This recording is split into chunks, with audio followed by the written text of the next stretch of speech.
Today's episode will be about the good, the bad, and the ugly of traveling with a dog cross-country on a plane in the United States.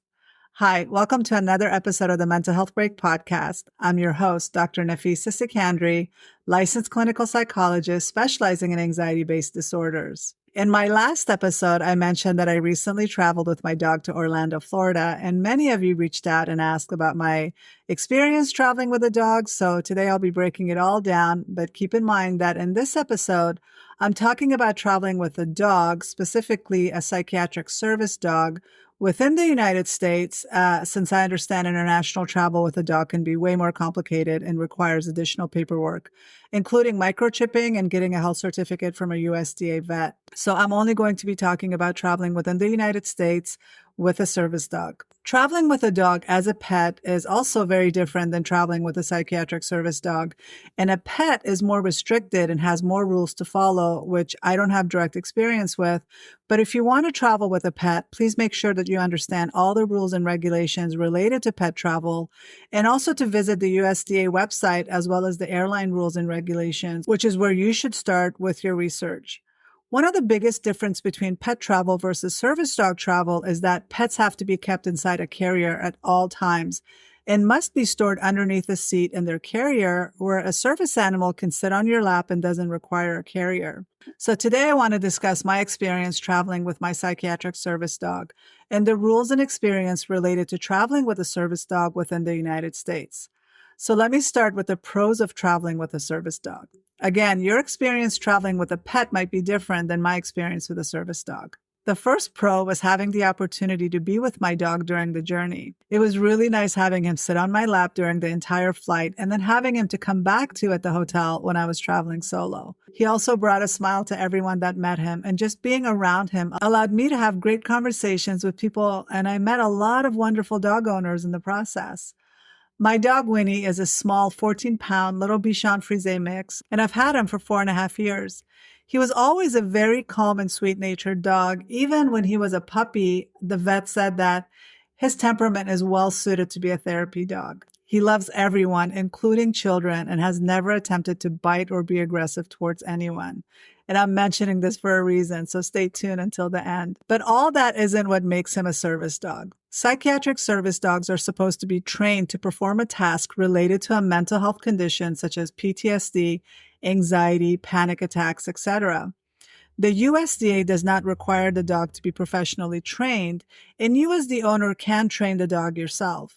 You also don't need to get a special certificate or a service animal vest for your dog, but your dog must be trained to interact properly in crowded situations and not be aggressive. This doesn't mean that they can't be dogs and be playful or to interact normally with others. And being a service dog means Winnie can go anywhere I go. So when it comes to the airport, Winnie can go inside restaurants, lounges, the store, and even the restroom. And because of confidentiality and HIPAA rights to medical privacy, no one can ask the reason when he's with me, but I can tell them that he is a psychiatric service dog trained to perform psychiatric tasks. That's it.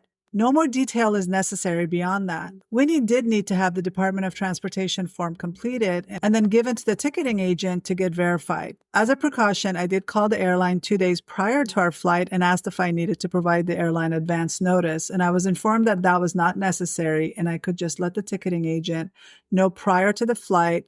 But I've also heard that there are limits to how many pets are allowed on the plane at one time, so you may have to notify the airline in advance if you're flying with a pet. I also completed the Department of Transportation relief attestation form, letting them know that I will take full responsibility for any accidents Winnie may have. To ensure this, I put on some doggy diapers on him since I knew he would go and mark everything that smelled of urine at the airport, which of course he ended up doing, but thankfully he had his diaper and everyone could see that he wasn't making a mess. I have to admit that I freaked out a little when he lifted his little leg to mark a spot right before the TSA checkpoint, in front of 3 agents. But once they saw his little diaper, they laughed and I managed to breathe a little. The diapers were so great. I'll put a link to the ones I used in the description link below. Winnie ended up being really good on the plane, and despite a really long delay at the takeoff, almost an hour of waiting on the tarmac, plus the 5-hour-long trip back home, he managed to remain calm and try to sleep most of the trip. But of course, only in my lap. Although I had his carrier with me and wanted to put him inside so he could sleep, he refused to go inside his carrier under the seat. Like I mentioned earlier, because he's a service dog, he didn't require a carrier and he didn't need to be under the seat and could stay on my lap. But I thought he might be more comfortable in his carrier and I could use my hands to get work done. But Winnie strongly disagreed. Focusing on him during the trip was a pro since it took my focus off of my own stress and anxiety about traveling, which was also nice. The other pro was that we were able to pre-board and get on the plane before everyone else and settle in before the rest of the people boarded. Now let's get into the cons of traveling with a dog, specifically a service dog. Traveling with a pet might be different.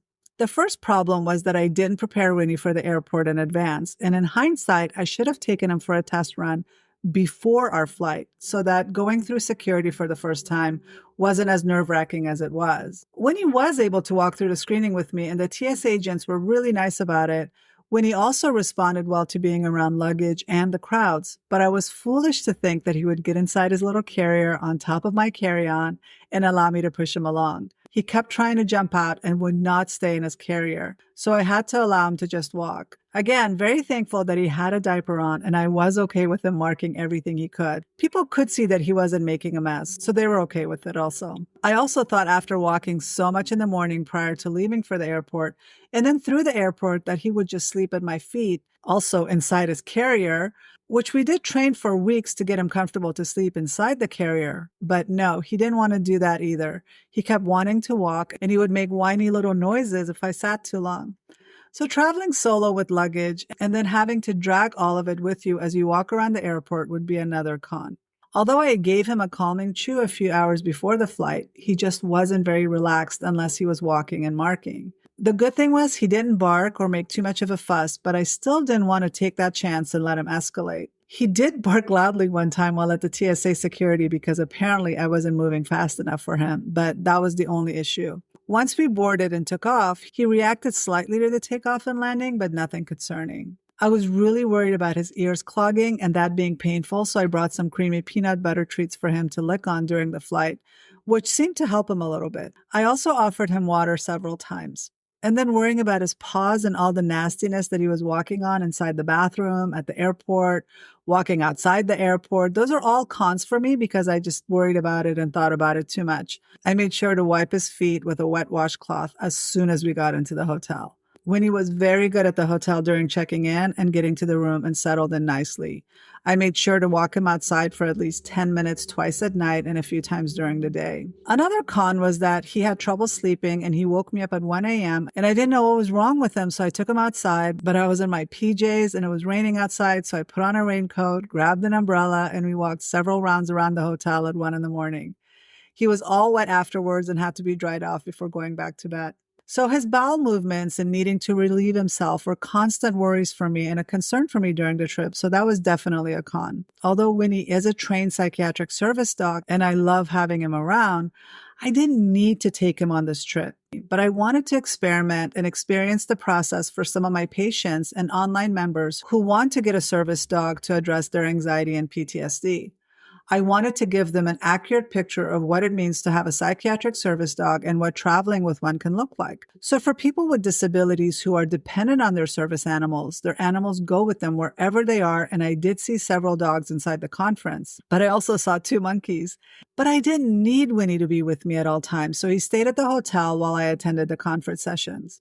I made sure to come back and take him for walks during lunch breaks and brought back little treats to encourage him to eat his food since he didn't want to eat the first day. So worrying about his sleep, about his eating, about his bowel movements, all of that was a con in the sense that it created a lot of stress for me. It's no different than traveling with a baby and worrying about their nap time and whether they're eating, whether they're getting enough snacks. So I didn't see that as being much different than traveling with a baby, but still it was unnecessary for me to create that kind of stress when I didn't need to take him with me. When he was great at the hotel and he didn't bark or make a mess in any way, and he managed to control himself inside the hotel and waited until he was outside to relieve himself. But given that this was my first time traveling with a dog, I didn't know what to expect, but I was so pleasantly surprised with how he handled himself being alone at the hotel. So, He was really, really good the entire time. I'm not complaining about any of that. I'm just pointing out that some of the little stressors that came up and how to address it and prepare yourself should you travel with a service dog in the future.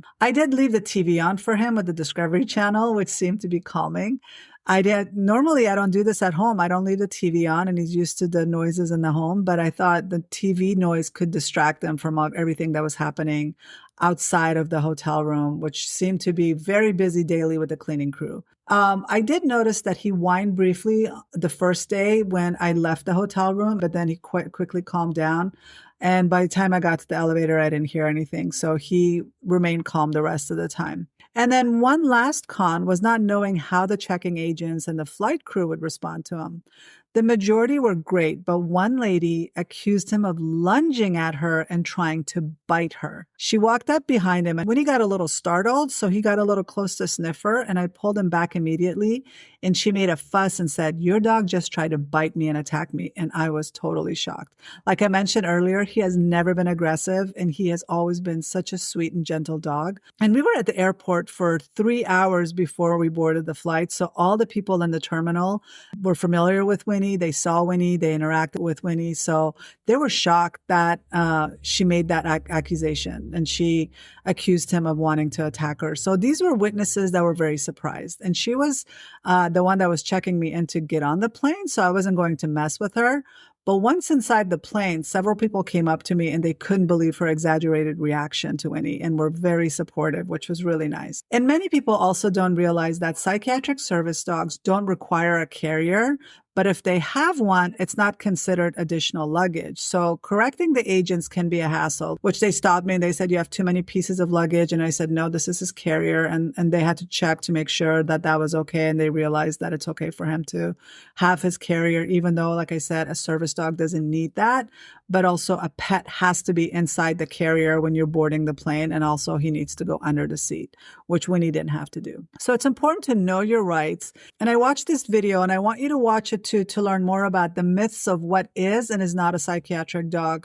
This guy does a really good job explaining it all. And I'll post a link in the caption so you can go check him out as well and learn more about what a service dog is and what your rights are as somebody needing to travel with a service dog. And before I end this, I want to share the one ugly thing that happened, since I mentioned at the beginning that we were going to talk about the good, the bad, and the ugly of it all. So it was right after landing back in Phoenix, after a long flight back from Orlando, which took over 6 hours due to a delay in takeoff, that I allowed Winnie to stretch his legs and walk to baggage claim. And I was rest assured that he had a diaper on. So I wasn't paying attention when he was marking his way down the terminal when someone told me that he actually peed on the floor. So that I was mortified. I couldn't believe that. I was just mortified.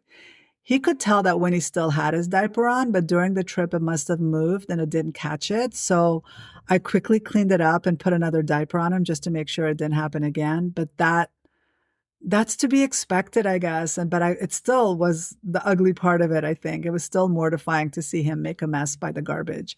But I have also traveled with a baby that's puked all over the place or had an accident on the plane. And so all of these things can be expected, even with kids. But it doesn't mean that it wasn't mortifying because I wasn't prepared. I was totally feeling comfortable with the diaper, but you make sure that it doesn't move so that when they are lifting their legs or when they are marking, that it doesn't make a mess at the airport. So that was my experience traveling cross country with a service dog. And I don't know if I would ever travel with him again, just because I know he's more comfortable at home and it's very stressful for him to go through all of that in the future. But of course, if you need to travel with your service dog, then the cons should be taken into consideration as to what to expect and to plan for these things. But obviously, traveling with a service dog far outweighs the cons. So let me know in the comments, have you traveled with a service dog and what was your experience? Also, we're still in the beginning stages of the Happiness Project. So if you're interested in joining us in our private community and join us live monthly, check out drsikandri.com/happiness-project and register today. And share this video with others who might benefit from the information. Until next time.